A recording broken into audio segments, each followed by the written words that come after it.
আসসালামু আলাইকুম। আজকে আমরা এখানে জানাজায় একত্রিত হয়েছি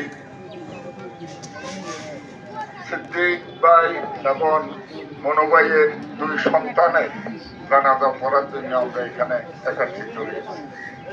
আমাদের কথা ছিল আমরা পূর্বসন্ধি হাই স্কুল মাঠে 7টি লাশের একসাথে জানাজা পড়ব, কিন্তু ধর্মীয় বিধানের কিছু সমস্যা হওয়ার কারণে আমরা এলাকা ভিত্তিক জানাজায় অংশগ্রহণ করতে হয়েছে। আমি খুব সংক্ষেপে দুটি কথা বলে আমার কথা শেষ করব।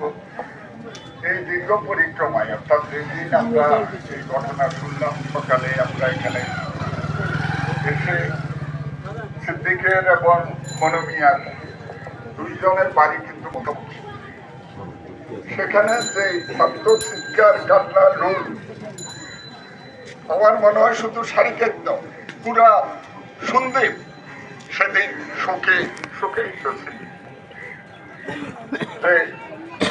কাঁধে সন্তানের লাশ এবং একসাথে 7 জনের মৃত্যু সন্দীপে এই জাতীয় ঘটনা উত্থিত হয় নাই। আমরা গতকাল লাশগুলো যখন গ্রহণ করেছি, সেখানে সারা চট্টগ্রামের সকল মিডিয়া উপস্থিত ছিল।